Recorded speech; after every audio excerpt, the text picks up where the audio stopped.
नमस्कार, news bye scope देख रहे हैं आप। मैं हूं मनीष कुमार वर्मा। तो बिहार की राजनीति में बहुत कुछ देखने को मिल रहा है। अब एक तस्वीर और सामने आ रही है बिहार की राजनीति से, जहां एक और चिराग पासवान की पार्टी ये कह रही है कि पशुपति पारस की पार्टी एनडीए गठबंधन में नहीं है। वहीं दूसरी ओर एक तस्वीर सामने आई जब दिलीप जायसवाल, जो कि बीजेपी के प्रदेश अध्यक्ष हैं, वो पशुपति पारस से मिलते हैं। तो यानी कि चिराग पासवान लगातार जो है इस तरह की बयानबाजी उनकी पार्टी कर रही है। वहीं एक चीज़ और भी देखने को मिली थी कि एसटी एससी की तरफ के संगठनों की तरफ से जो मार्च निकाला गया था, जो भारत बंद को लेकर आह्वान किया गया था, उसका समर्थन भी चिराग पासवान ने किया था। एनडीए के अमूमन जितनी भी पार्टी थी उन्होंने वो समर्थन करते नहीं दिखे थे, लेकिन चिराग पासवान ने इसका समर्थन किया था। हमारे साथ बिहार संपादक एस के राजीव जी जुड़ चुके हैं पूरी जानकारी के साथ, उनका रुख कर लेते हैं। एस के राजीव जी, यहाँ पर देखिए कई सारी जो तस्वीर है वो देखने को मिल रही, खासकर एलजेपीआर में कई तस्वीरें देखने को मिल रही है। एक तस्वीर ये है कि भाई चिराग पासवान की पार्टी कह रही है कि पशुपति पारस जो है वो एनडीए का हिस्सा नहीं है। वहीं दिलीप जायसवाल पशुपति पारस से मुलाकात करते हैं, जहां एक और एनडीए की ओर से कि मेरे ख्याल से किसी ने भी भारत बंद का उतना समर्थन नहीं किया जितना समर्थन चिराग पासवान करते नजर आए थे।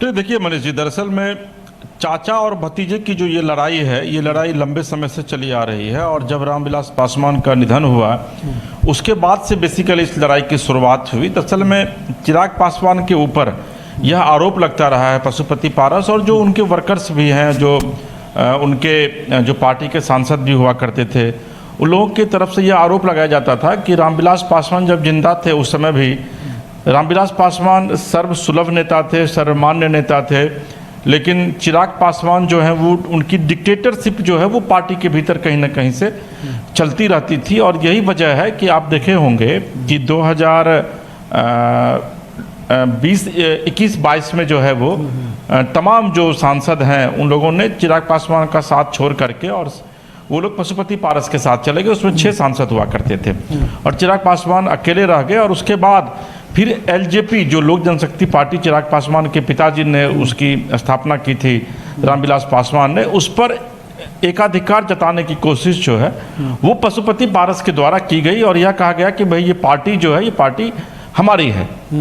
हालांकि इन सब के बीच उसके बाद ये मामला कोर्ट में जाता है और फिर चुनाव आयोग के बीच जाता है। फिर चुनाव आयोग की तरफ से जो है वो 2 सिंबल दिया जाता है। एक का नाम रखा जाता है एलजेपी-आर, यानी कि लोजपा रामविलास, तो उसके अध्यक्ष जो है वो चिराग पासवान हो जाते हैं। दूसरी पार्टी रहती है लोक जनशक्ति पार्टी, तो वो जो है वो पशुपति पारस के हवाले रहती है। और उसके बाद फिर पशुपति पारस जो है वो केंद्र सरकार में मंत्री भी रहते हैं 2024 के मार्च तक। फिर पशुपति पारस को किनारे करके और चिराग पासवान को नरेंद्र मोदी जी अपने पाले में ले आते हैं और फिर पशुपति पारस को टिकट नहीं दिया जाता है। और उनके साथ जो 5 सांसदों ने जो विद्रोह किया था उसमें से सिर्फ एक बीना देवी को टिकट दिया जाता है। बाद बाकी आप देखिए कि समस्तीपुर से सांभवी चौधरी, अशोक चौधरी की बेटी है, उनको टिकट दिया जाता है। एक राजेश सोनार हैं, राजेश वर्मा, उनको खगड़िया से चिराग टिकट देते हैं। और अपने बहनोई अरुण भारती को जमुई से टिकट देते हैं। वीना सिंह जो एकमात्र सांसद थे जिनको टिकट दिया वैशाली से। तो पशुपति पारस को एक भी सीट नहीं दिया जाता है और चिराग पासवान को 5 सीटें दी जाती है और 5 सीट चिराग पासवान जीत जाते हैं। देखिए यहाँ तक सब कुछ ठीक ठाक है। लेकिन उसके बाद पशुपति पारस लगातार नरेंद्र मोदी की तारीफ करते हैं। हालांकि वो एनडीए से रिजाइन कर देते हैं, फिर वो एनडीए के साथ चले जाते हैं चुनाव के समय। लेकिन आज से 3 दिन पहले अरुण भारती, जो चिराग पासवान के बहनोई हैं, जमुई से सांसद हैं, चिराग पासवान के दूसरे मतलब जो रामविलास पासवान जी की जो दूसरी पत्नी थी जो पंजाबन है, उनके जो मतलब उनसे 2 बच्चे थे रामविलास जी को, एक बेटा चिराग और एक बेटी है। तो उसके दामाद जो है यानी कि उस रामविलास पासवान के चिराग पासवान के सगे बहनोई हो गए अरुण भारती। और रामविलास पासवान की चूंकि 2 शादियां थी तो पहली शादी से सिर्फ 3 बेटी है, जिसमें कि एक आप नाम सुनते होंगे अनिल उर्फ साधु यादव, जो कि साधु पासवान जो कि आरजेडी के साथ हैं। तो चिराग अपनी बहनों को टिकट दे देते हैं और उसके बाद जो है वो फिर जो उनका चचेरा भाई प्रिंस है उसको टिकट से बेदखल कर दिया जाता है। पशुपति पारस की तो कोई पूछ ही नहीं होती और 5 सीट जो है वो जीत जाते हैं। 5 सीट जीतने के बाद बिहार में चिराग का जो मनोबल है वो काफ़ी हाई रहता है। और उसके बाद चिराग पासवान के पार्टी के जो अरुण भारती हैं उनके बहनोई, वो परसों आज से 2 दिन पहले पटना एयरपोर्ट पर एक बयान देते हैं और वो कहते हैं कि भाई पशुपति पारस का अब कोई वजूद नहीं है एनडीए में, वो एनडीए से बाहर जा चुके हैं और लड़ाई यहीं से फिर से शुरू होती है। उसके ठीक 2 दिन बाद आरक्षण को लेकर के पूरा भारत जो है वो बंद किया जाता है और उसमें चिराग पासवान विधिवत एक प्रेस कॉन्फ्रेंस बुलाते हैं पटना में और खुद कहते हैं कि भाई उस बंद को समर्थन है एलजेपीआर का, क्योंकि पशुपति पारस कहते हैं कि उस बंद को लोजपा जो है पशुपति पारस गुट जो है वो उसको समर्थन नहीं दे रही है। और आप देखें कि किस तरीके से एनडीए के सिर्फ एकमात्र सहयोगी दल जो कि चिराग पासवान की पार्टी है एलजेपीआर, उसकी तरफ से विधिवत बंद के समर्थन में ही सिर्फ नहीं आवाज़ उठाई जाती है, बल्कि एलजेपीआर के झंडे भी जो है वो सड़कों पर नजर आ रहे थे बंद के दौरान। हालांकि चिराग पासवान लगातार नरेंद्र मोदी की तारीफ में कसीदे पढ़ते रहे हैं। परसों भी पीसी पटना में उन्होंने किया था तो तारीफ में काफ़ी उन्होंने कसीदे पढ़े थे, लेकिन एक बड़ा सवाल यह था कि फिर उन्होंने आरक्षण को लेकर के बंद का सपोर्ट क्यों किया। वहीं दूसरी तरफ पशुपति पारस से जिस दिन आरक्षण को लेकर के बिहार बंद था उसी दिन यानी कि परसों पशुपति पारस से मिलने दिलीप जायसवाल जाते हैं जो कि बिहार बीजेपी के प्रदेश अध्यक्ष हैं। और दिलीप जायसवाल जब जाते हैं तो वहाँ से वो वीडियो विधिवत रिलीज हुआ था, आपने भी देखा होगा, मैंने भी शेयर किया था। तो वहाँ पर जाने के बाद दिलीप जायसवाल बयान देते हैं, पशुपति पारस कहते हैं कि जिस लोगों के आँख के ऊपर एक टीन का चश्मा, एक भ्रम का चश्मा पड़ा हुआ है और जो लोग ये सोच रहे हैं कि पशुपति पारस एनडीए खेमे के नहीं है, उनको कम से कम इस चश्मे को उतार करके और फिर से देखना चाहिए खुली आंखों से कि पशुपति पारस आज भी एनडीए गुट में शामिल हैं और एनडीए गुट के वो हैं और वो आज भी मोदी को समर्थन देते हैं और मोदी का स्नेह उनको मिला हुआ है। और यही वजह है कि जो पार्टी के प्रदेश अध्यक्ष हैं वो उनसे मिलने उनके कार्यालय आए थे। ये एक बात हो गई। दूसरी और एक बात मैं बीच में बताना भूल गया आपको मनीष जी कि एक बीच में दफ्तर को लेकर के लड़ाई छिड़ी थी और वो दफ्तर जो है वो विभाग की तरफ से कहा गया कि नहीं भाई पशुपति पारस उसको खाली करेंगे। मुझे लगता है कि आपके साथ मैंने संवाद भी किया था पार्टी कार्यालय के पास से। और देखिए कि जैसे ही वो वायरल होता है उसके बाद नीतीश कैबिनेट की बैठक होती है और नीतीश कुमार पशुपति पारस को इतना मदद करते हैं कि कैबिनेट में एक प्रपोजल लाया जाता है कि जो कोई भी पार्टी कार्यालय जो बना हुआ है उस पार्टी कार्यालय को किसी भी पार्टी से नहीं छीना जाएगा, यानी पशुपति पारस के हवाले ही वो पार्टी रहेगी जो पार्टी कभी रामविलास की हुआ करती थी, जो पार्टी कार्यालय कभी चिराग पासवान का हुआ करता था। तो चिराग पासवान को एक बड़ा झटका जो है वो नीतीश कुमार ने देने का काम किया। और ऐसे भी अगर चिराग के खिलाफ पशुपति पारस को बिहार में किसी राजनीतिक दल ने या फिर किसी राजनीतिक व्यक्ति ने खड़ा किया, जो मजबूती प्रदान की, तो वो नीतीश कुमार है, क्योंकि चिराग पासवान 2020 के चुनाव में हर जगह से 43 सीटों पर अपने प्रत्याशी को उतार करके जेडीयू को करारी शिकस्त देने का काम किया था। तो अब ये जो प्रकरण जो नया उठा है, इस प्रकरण में सीधे तौर पर कहीं ना कहीं से यह बताने की कोशिश बीजेपी कर रही है चिराग पासवान को कि आप अगर बहुत ज़्यादा उड़ेंगे तो आपका पर कतर दिया जाएगा। क्योंकि एक चीज़ जेल देख लीजिए आप, पहले 6 सांसद थे, फिर मात्र 1 बचे चिराग पासवान, इस बार 5 सांसद हैं। और हो सकता है कि जिस तरीके से चिराग पासवान की स्ट्रेटजी है, अगर ये रणनीति रही और वो केंद्र सरकार के खिलाफ काम करते रहे तो पहला तो उनकी मंत्रिमंडल से उनकी कुर्सी जाएगी और उनके जो 5 सांसद उसमें से 3 सांसद चले जाएंगे और बचेंगे फिर चिराग पासवान अपने बहनोई के साथ। और पशुपति पारस नहीं सिर्फ इसमें नहीं लगे हुए हैं बल्कि इसमें नीतीश कुमार भी लगे हुए हैं, जो कि नीतीश कुमार अपने दुश्मनों से किस तरीके से बदला लिया जाता है ये उनको बखूबी पता है। और अब बीजेपी के भी मन में एक गांठ जो है वो जरूर हो गई है कि भाई आप हमारी सरकार में मंत्रिमंडल में शामिल हैं, खाद्य प्रसंस्करण मंत्रालय आपको दिया गया जो आपके पिताजी के पास वो मंत्रालय हुआ करता था, और उसके बाद आप आरक्षण जैसे मुद्दे पर, जबकि प्रधानमंत्री ने कहा कि भाई वो सुप्रीम कोर्ट के आदेश को नहीं मानेंगे और आने वाले दिनों में उसको लेकर के विधिवत लोकसभा में प्रपोजल लाया जाएगा, क्योंकि सुप्रीम कोर्ट के खिलाफ अगर आपको कोई भी कानून पास करना है या सुप्रीम कोर्ट को चुनौती देनी है तो आप सीधे तौर पर फिर लोकसभा में उसको ला सकते हैं। उसके बाद फिर आरक्षण के मामले पर अगर विरोधी गुट जो है वो अगर बंद बुलाता है तो उसमें चिराग पासवान को सपोर्ट करने की क्या आवश्यकता है। जीतन राम मांझी ने सीधे तौर पर कहा कि भाई इस सिस्टम का वो विरोध करते हैं और सुप्रीम कोर्ट ने सही कहा है, और उसके बाद भी अगर मोदी जी ऐसा चाह रहे हैं तो उन्होंने मोदी को सपोर्ट किया है। चिराग पासवान कह रहे हैं कि हम भी मोदी की नीतियों का सपोर्ट करते हैं। तो अगर आप नीति को सपोर्ट कर रहे हैं तो फिर ऐसी स्थिति में सड़कों कुल मिलाकर ये समझा जाए, जाए, देखिए यहाँ पर एसके राजू जी, कुल मिलाकर ये समझा जाए कि अभी चिराग पासवान को बहुत कुछ सीखना बाकी है। अगर सीखेंगे नहीं तो एक बड़ा झटका भी लग सकता है। अगर चिराग पासवान ये सोच रहे हैं कि हम 5 सांसद लाकर हम बीजेपी को दबाएंगे, तो बीजेपी दबने वालों में से नहीं है। बीजेपी फिर आईना दिखा देगी इन्हें। नहीं देखिए मनीष जी, किसी भी क्षेत्र में, चाहे वो राजनीति हो, हम लोग जिस क्षेत्र में है पत्रकारिता में, हम लोग भी रोज पढ़ते हैं, तो सीखने की आदत जिसके भीतर है वो आदमी मरने समय तक सीखता है। आज से 5 दिन पहले मैं एक इंटरव्यू पढ़ रहा था अमिताभ बच्चन का, एक हिंदी अखबार में उनका इंटरव्यू आया हुआ था। उसमें उन्होंने साफ लिखा था, अपने इंटरव्यू में कहा है उन्होंने कि काम करते रहिए क्योंकि काम ही अंततः काम आता है। तो अगर आप काम करते हैं और एक सुनियोजित नीति के तहत काम करते हैं, एक ट्रैक पर आप काम करते हैं, तो निश्चित तौर पर वो ट्रैक जो है वो आपको गंतव्य स्थान तक पहुंचाती है।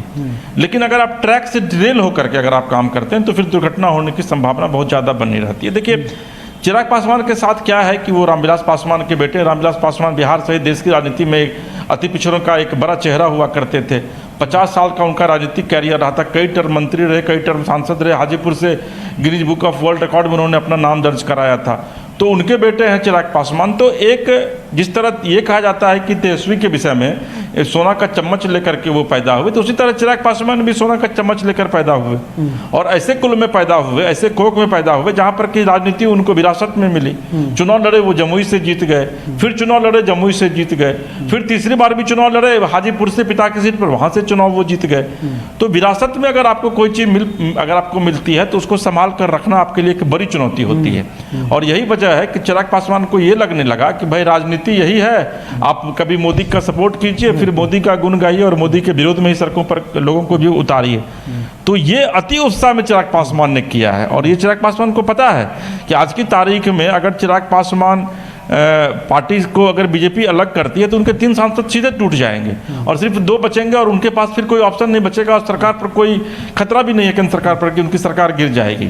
और नीतीश कुमार ये चाह भी रहे हैं प्रैक्टिकली कि चिराग पासवान को जो है वो एनडीए से हटा दिया जाए। आपको याद होगा कि जब इस बार 2024 के जनवरी में जब नई सरकार का ओथ हो रहा था एनडीए का, तो उसमें चिराग पासवान को नहीं चाह रहे थे नीतीश कुमार की वो एनडीए के साथ हैं। और जेपी नड्डा उनको जबरन अपने हवाई जहाज से वो साथ लेकर के पटना आए हुए थे। तो चिराग पासवान जितनी तेजी से उभर रहे हैं उतनी ही तेजी से वो अगर इस तरीके की उनकी राजनीति होती रहेगी, मतलब 2 नैरेटिव लेकर चलेंगे तो शायद राजनीति उतनी तेजी से पीछे जाएंगे, काफी असर पड़ेगा। अगर दो सोच लेकर 2 नाव पर पैर रखकर चलेंगे तो काफी असर पड़ेगा। एक तरफ तो ये दिखाने की कोशिश की जा रही है कि हम दलित, अति दलित, पिछड़ों के साथ खड़े हैं, और दूसरी तरफ ये दिखाने की कोशिश की जा रही है कि हम केंद्र सरकार के खिलाफ खड़े हैं, केंद्र सरकार के साथ खड़े हैं। लेकिन जब वो प्रदर्शनकारियों का समर्थन करते हैं तो वो केंद्र के खिलाफ भी हो जाते हैं कहीं ना कहीं। तो ऐसे में केंद्र की सरकार है या फिर राज्य की सरकार है या फिर बीजेपी है, वो किस तरह से टैकल कर रही हो, किस तरह से चिराग पासवान पर नजर बनाए हुए? नहीं देखिए, बीजेपी पूरे तरीके से नज़र बनाए हुए है और मनीष जी बीजेपी की ही स्ट्रेटेजी का ये प्रतिफल है कि दिलीप जायसवाल जो है वो पशुपति पारस से मिलने गए हुए थे और ये एक मैसेज देने की कोशिश की गई है चिराग पासवान को कि आप अगर बहुत ज़्यादा उड़ेंगे तो आपके चाचा हमारे साथ हैं। और बीजेपी को ये चीज़ पता है कि किस व्यक्ति को कब और किस वक्त कैसे प्रमोट करना है, कैसे राजनीति में प्रोजेक्ट करना है। दूसरी बात यह है कि आप एक चीज़ देखिए कि 2020 में जो विधानसभा का चुनाव हुआ था उसमें 43 सीट पर चिराग पासवान ने अपने कैंडिडेट को उतारा था और मात्र 1 सीट उनको मिली थी, वो भी बाद में शामिल हो गए जाकर के बीजेपी में। तो ऐसी स्थिति में और आपका जो वोट परसेंटेज है वो भी आपको पता है कि बिहार में आपका वोट परसेंटेज कितना है। तो ऐसी स्थिति में चिराग पासवान को ये समझना होगा कि 2 नाव की वो सवारी न करें, क्योंकि अगर 2 नाव की सवारी करेंगे तो फिर वो बीच मझधार में जा कर के डूब जाएंगे। और एक पंक्ति है ना बड़ी अच्छी कि दुविधा में दोनों गए न माया मिली न राम, तो वो स्थिति चिराग पासवान की हो जाएगी। तो बीजेपी जो है वो बहुत पैनी नज़र रखे हुए और यही वजह है कि बीजेपी ने उपेंद्र कुशवाहा को राज्यसभा भेजने का ये निर्णय लिया है, क्योंकि उनको लगता है कि अगर विधानसभा चुनाव तक चिराग पासवान इधर उधर करते रहे और उनको अगर साइडलाइन कर दिया जाएगा तो फिर ऐसी स्थिति में एकमात्र जो है वो फिर जितने भी अपोजिशन के लोग हैं उन सबको बीजेपी अपने साथ लाने की कोशिश करेगी। मुकेश सहनी पर की बात जो है वो बीजेपी से चल रही है और मुकेश सहनी को भी हो सकता है कि बीजेपी अपने साथ ले आए। तो अगर चिराग पासवान तेजस्वी के सुर में सुर मिला रहे हैं, क्योंकि ये तो तेजस्वी की स्ट्रेटेजी थी कि भाई आरक्षण के मुद्दे को वो उठाएंगे। आरक्षण की चूंकि तेजस्वी को भी पता है या फिर संपूर्ण विपक्ष को पता है मनीष जी कि आने वाले दिनों में अगर बिहार सहित पूरे देश में चुनाव लड़ना है तो सिर्फ और सिर्फ अब मोदी को आरक्षण के मुद्दे पर ही रोका जा सकता है। और यही वजह है कि समाज को बांटने की कोशिश जो है वो विपक्ष के द्वारा की जा रही है। नहीं तो आप मुझे यह बताइए कि सुप्रीम कोर्ट का जो फैसला आया है कोटे में कोटा, तो भाई जो अति पिछड़े जाति के जो लोग हैं उनके जो तथाकथित 10 बड़े जो भूप हैं उनको सिर्फ अगर लाभ मिल रहा है और सुप्रीम कोर्ट कह रही है कि नहीं भाई ये लाभ उनको भी मिलना चाहिए जो समाज में उसी जाति में सबसे नीचे जो लोग रहते हैं उनको मिलना चाहिए, तो इसमें गलत क्या है मुझे आप यह बताइए। तो निश्चित तौर पर तेजस्वी यादव के सुर में सुर चिराग मिलाने की कोशिश कर रहे हैं और मिलाया भी उन्होंने। आरक्षण बंद को अपना समर्थन दे करके उन्होंने सीधे तौर पर विपक्ष को अपना समर्थन दिया।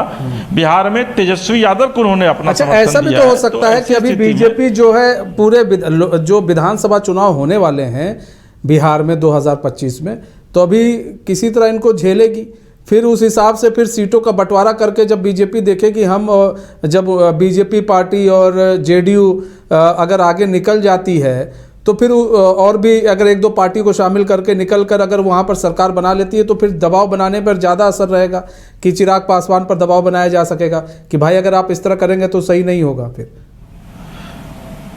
नहीं देखिए मनीष जी, चिराग पासवान भी बीजेपी पर इसलिए दबाव बना रहे हैं क्योंकि उनको पता है कि 2025 में विधानसभा चुनाव है और उसमें ज़्यादा से ज़्यादा उन्हें सीटें लेनी है। तो ये चिराग की प्रेशर का ही एक बड़ा हिस्सा है, प्रेशर पॉलिटिक्स को आप कह सकते हैं। क्योंकि चिराग को ये चीज़ पता है कि अगर आप 5 सीट जीते हैं तो अमूमन एक लोकसभा सीट के अंतर्गत 5 से लेकर के 7 विधानसभा क्षेत्र आते हैं। तो ऐसे भी अगर आप 5 सीट जीते हैं तो 25-30 सीट आप मांगिएगा। लेकिन जो जानकारी हमारे पास है उसमें चिराग पासवान जो है वो कम से कम 45 सीट का दावा जो है वो ठोकेंगे। तो चिराग पासवान की भी जो पॉलिटिक्स का जो ये आप जो देख रहे हैं जो पॉलिटिक्स है वो एक प्रेशर पॉलिटिक्स है, बीजेपी पर दबाव बनाने की एक रणनीति है। हालांकि बीजेपी जो कि बहुत ही मैच्योर्ड पार्टी है और ये आपको पता है कि अभी बिहार में कई विकल्प बीजेपी के पास खुले हुए हैं। एक जनसुराज प्रशांत किशोर अलग घूम रहे हैं तो उनके ऊपर एक तमका लगाया जा रहा है विपक्ष के द्वारा कि भाई ब्राह्मणों को गोलबंद करने की एक कोशिश है। चूंकि प्रशांत किशोर खुद ब्राह्मण है और जात पात की राजनीति से बिहार कभी अलग हो नहीं सकता है। वहीं दूसरी तरफ मुकेश सहनी है, उन पर बीजेपी डोरे डाल रही है। तो अगर कांग्रेस, आरजेडी और वाम दल की जो 3 पार्टियां हैं वो पांचों अगर एक साथ अभी हैं वो एक साथ चुनाव लड़ते हैं और चिराग पासवान उनके साथ चले भी जाते हैं और इस तरफ अगर मुकेश सहनी चले आते हैं तो मुझे लगता है कि फिर बीजेपी जो है उसको पैचअप करने की पूरी कोशिश करेगी। इसलिए कि चूंकि 6% के करीब पासवान की भी आबादी है, हालांकि इस बार जो आया है सर्वे उसमें 4% ही घटा कर किया गया है और निषाद की भी आबादी जो है वो 4% के करीब है। तो बीजेपी कभी नहीं चाहेगी कि भाई हम निषाद को साथ नहीं रखें, इसलिए वो मुकेश निषाद के अशोक चौधरी अभी कुछ दिन पहले उनसे मिलने गए हुए थे।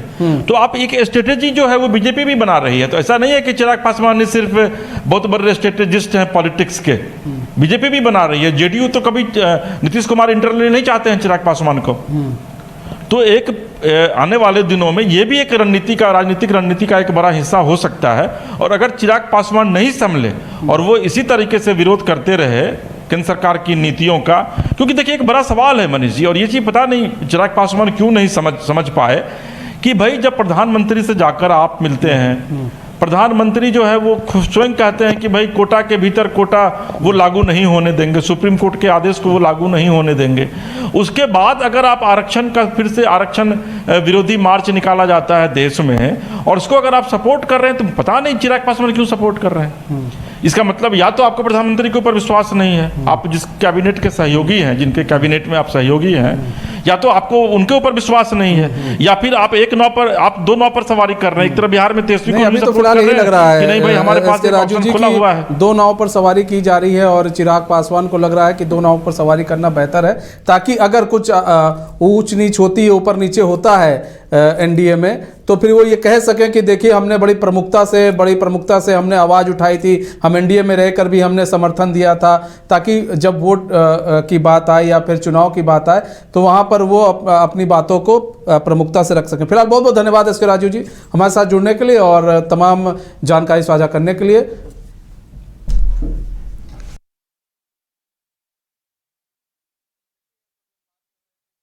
से चिराग पासवान, पशुपति पारस और बात करें बीजेपी की पूरी बात कर रहे थे, लेकिन